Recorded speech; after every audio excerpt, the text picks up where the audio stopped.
Sve dok se mogu smijati, sretna sam. Tako Milka poručuje svima kako treba kročiti kroz život. A život ju je zaskočio u 13. godini kada je zbog pada ostala u invalidskim kolicima.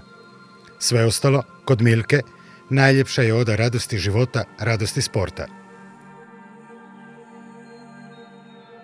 Nitko nije nikada više puta sudjelovao na modernim olimpijskim igrama. Vjerujemo čak ni kao gledatelj. A Milka je s njih donosila odličja. Donijela je i prvu hrvatsku paraolimpijsku broncu 1992. godine iz Barcelone.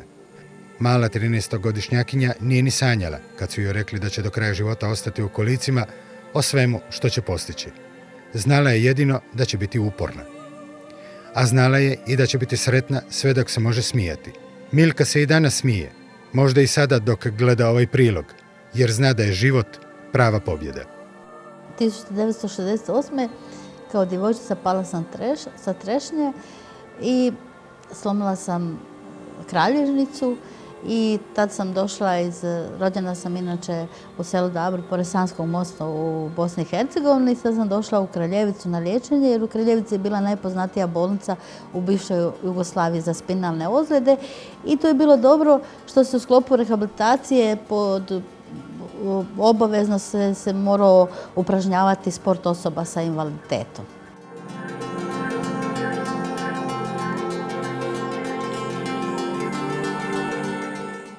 I tu sam počela, atletiku sam odmah zavolila i košarku sam igrala tako. Tamo negdje 74. 75. sam se odlučila ipak da ću se posvetiti atletici.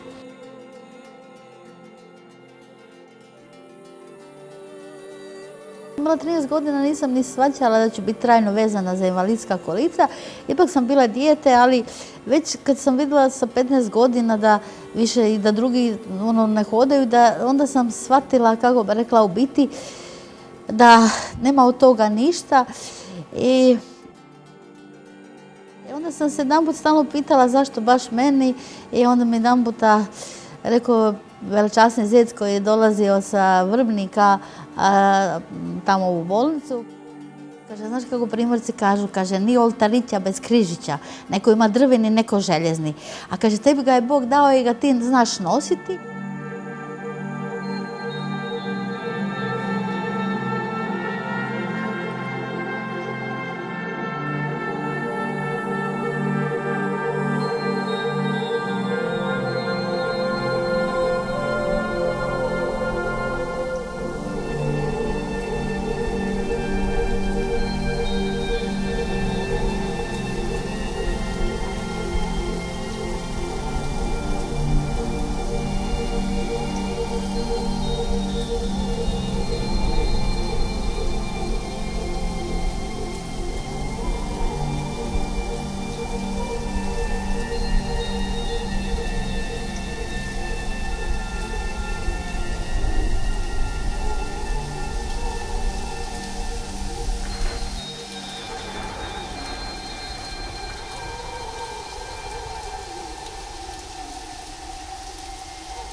Svi su me zvali Mitja naša bosančica, Mitja naše dite i pamtim svaki dodir i njihovu podršku tako.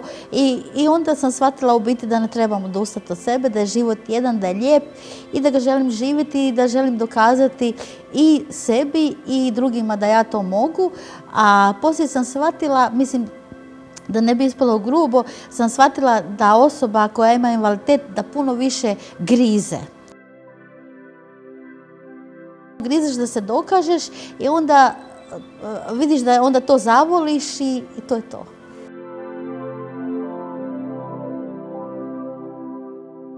Kraljevica je grad koji može biti ponosan što nam je Bog podario jednu osobu kao što je Milka Milinković. Milka Milinković je iz Kraljevice uvijek odlazila radosno se vraćala kraljevici u sve kuteve ovog svijeta, svijeta koji je za nju bio malena šarena lopta. Reći 10 olimpijada, čitav niz zlatnih, srebrnih, brončanih medalja na svjetskim prvenstvima, na europskim prvenstvima.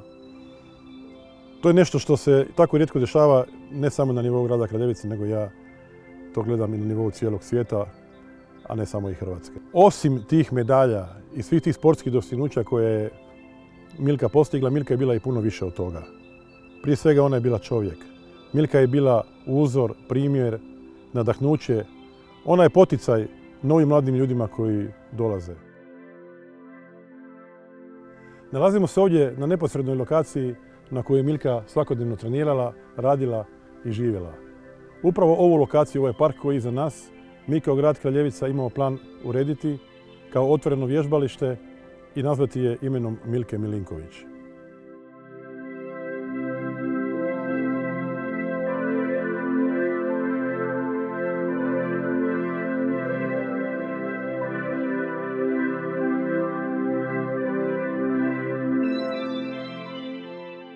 Trenirala po 3-4 sata na dan i nije mi bilo ništa teško. Radila sam u bolnici Kraljevici kao krojačica. Onda sam poslije radila na Sušaku, to je sve bio KBC, lokalitet KBC Rijeka. I tako sam zaradila svoju mirovinu i ništa mi nije bilo teško se dignuti u 6, pa trenirati do 8, onda od 8 ići na posao, raditi 8 sati. Nije mi baš bilo jednostavno. To meni bilo zadovoljstvo i bilo je teško, normalno. Bila sam, daleko su mi bili roditelji, ali sam imala potporu od tih djelatnika i ljudi s kojim sam se družila. Teško je sve nabrojiti koji su mi u životu pomagali, ali ja uvijek kažem da osjetim radost života kad se sjetim tih ljudi, jer svako ti je, kao što sam ja druge motivirala, tako si mene drugi. Mada su oni puno puta rekli da ja nisam htjela, da nisam tako bila uporna, da ne bi bilo ništa. Stoji i to isto. Ali vas uvijek nešto, sitnice vas motiviraju.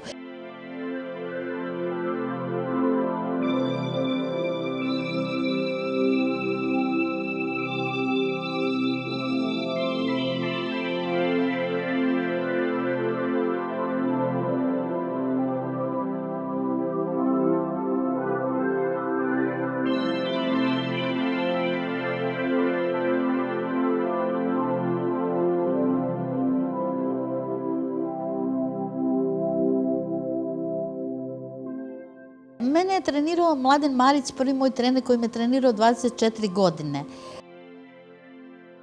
Koji to je entuzijazam, ali on je meni rekao da njemu to bilo najljepše razdoblje u životu, njemu je bilo radost što sam ja bila tako uspješna i ja vjerujem da mu je bilo radost jer da me trenira pa onda da ja uspijem pa da osvojim medalju, ja mislim da nema, kako bi rekla, te emocije i to sve, barem za mene kad se popneš na paraolimpijsko postolje, ja kažem svim svojim sportašima, želim vam svima da odete na paraolimpijske igre, a kad se popnete na paraolimpijsko postolje, to nije ničim mjerljivo. Te emocije, to ne može ništa na ovome svijetu platiti, kako bi rekla. Taj osjećaj, kako bi rekla, da si ti nešto osvojio i onda, mislim, ne znam, to je nemjerljivo sa ničim.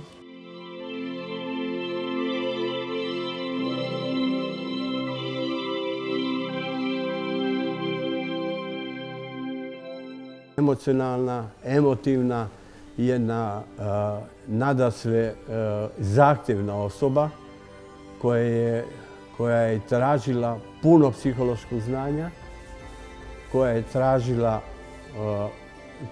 s kojom su se događala i konfliktna stanja i s kojim smo mi znali se izvući. Pa na kraju krajeva, radeći s njom 27 godina, zar to nije potvrda da smo iz svih tih nevolja i konfliktnih stanja znali izaći pozitivno sa izvanrednim rezultatima. O rezultatima neću ni puno ni govoriti jer čak je to nemoguće. Ali moram napomenuti da je ona bila državna prvakinja sa državnim rekordom, da je ona bila europska prvakinja sa europskim rekordom, da je bila svjetska prvakinja sa svjetskim rekordom i olimpijska pobjednica u Seulu sa rekordom, svjetskim rekordom u Kubi.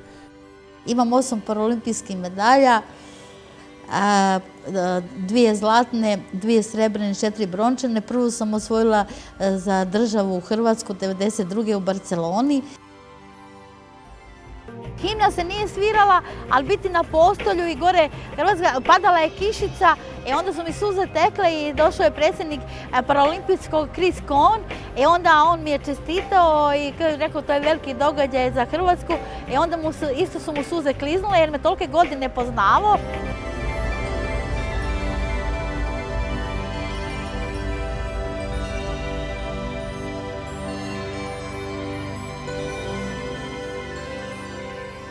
Sve moje medalje su meni jako drage, ta mi nekako najdraža zato što je došla u teška vremena. Inače, 1988. sam imala na paraolimpijske igre u Seulu i svjetski i paraolimpijski rekord, a sa svjetskih i evropskih prvenstava imam 16 zlatni, 6 srebrni i 7 brončani. A ovi drugi sa međunarodni, tako za neki natjecanja preko 200, više ne znam broja.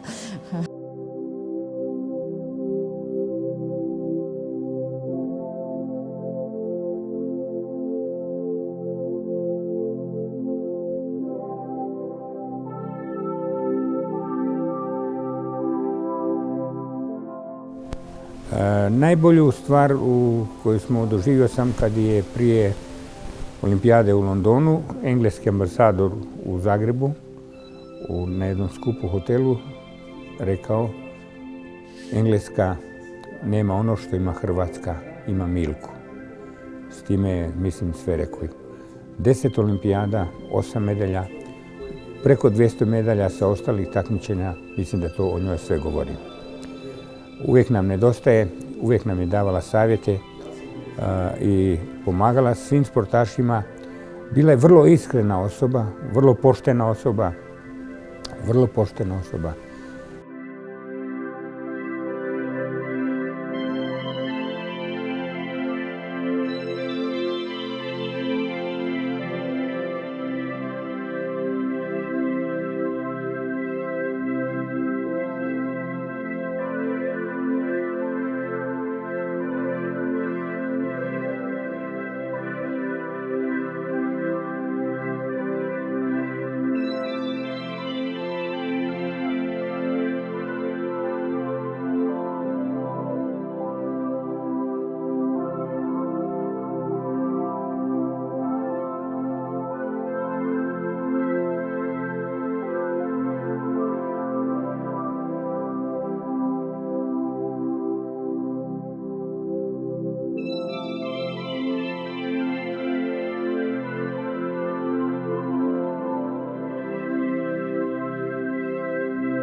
Meni je sport obogatio život, da lakše savladavam svakodnevne prepreke u životu koje su, jer najvjerojatnije ne bi mogla, teže bi je savladavala da nisam bila tako utrenirana i sve.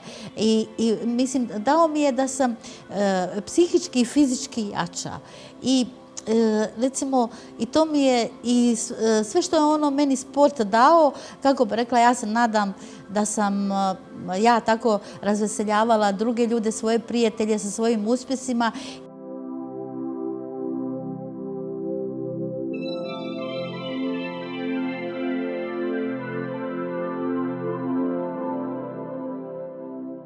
Ono što nju posebno krasi, to je borbenost i ustrajnost do krajnjih granica u sportu, da i nikad nije posustajala u namjeri da ostvari svoje rezultate. Veliki doprinos dala je u Riječkom i Županijskom sportskom savezu osoba sa invaliditetom, a upečatljiv dojam ostavila je i u klubu Atletskom Srce kad je došla 2010. godina iz Kraljevice, iz kluba u Kraljevici koje je ona vodila. I tada je Atletski klub Srce 2 puta osvajao ekipna državna prvenstva. Ostavila je dubok trag na sve generacije, a i u budućnosti će imati veliku korist naši sportaši i s invaliditetom. To 72. Prvi put kad sam nastupila na paraolimpijske igre, pokojni Pribanić, Ivica Pribanić i ja, tad je prvi put bivša Jugoslavija nastupila na paraolimpijskim igrama. Mi tu iz Hrvatske i to iz Primorsko-goranske županije, ja slobodno kažem s ponosom da je paralimpizam počeo od ovuda.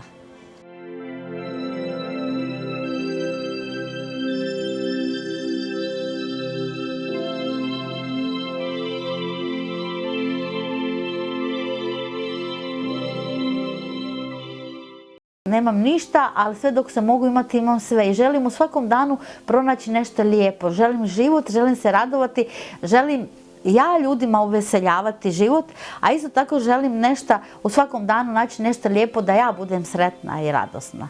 I tako, kako bi rekla, i zavisi što čovjek hoće od života. Kako bi rekla, sreća je u nama. A ja sam stvarno, bez obzira na moj invaliditet, ja sam sretna osoba. Zašto ne bi bila sretna? Nije baš tako lako. Čovjek dođe 100 puta u iskušenje da odustane, a najlakše je odustati. Ja nisam nikada željela odustati od sebe. Puno sitnice me motivira. Motivira me možda neki prolaznik prođe, uputi mi osmijeh ili nešto, kako bi rekla, odmah vidi, zato što ja želim da me nešto u životu motivira. Sretna sam osoba, šta? Ja osim nisam bila u Africi, ali uvijek ja znam reći u šali da nije svako zlo za zlo. Ja kažem nego ide za dobro, da ja uvijek znam reći da nisam nastradala, možda bi se negdje udala, imala 5 djece, ovako sam prođirala cijeli svijet i šta mi fali. Poslije shvatila u biti i ono da je život lijep i bez obzira kakav je, da ga ja želim živjeti i da je on takav kakav je. Neko ga mi je dao i znači tu sam samo jedan puta i želim iskoristiti sve ono. Milka Milinković bila je heroina hrvatskog sporta. Ona je svojim doprinosom jako ogromno utjecala na razvoj hrvatskog paralimpizma. Bila je suradnik sa ogromnim srcem, uvijek dostupačna za sve osobe, rješavala probleme i na taj način omogućila da što više osoba s invaliditetom se uključi u sport i sportske aktivnosti.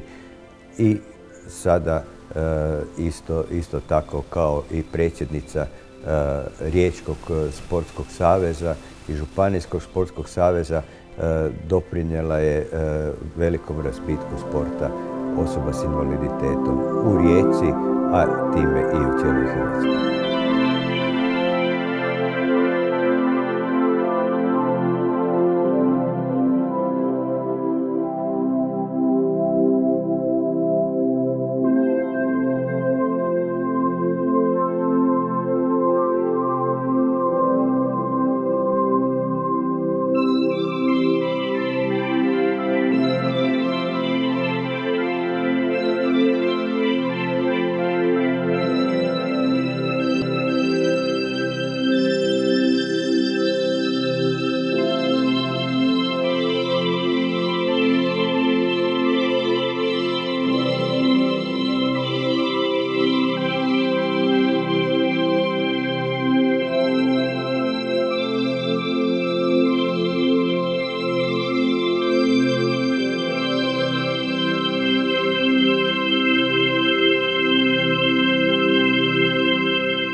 I onda osjetite neku radost života, nešto ako čovjek dobro napravi za sebe i za drugoga, onda vas sve to motivira da idete dalje. Jer to je u biti sreća.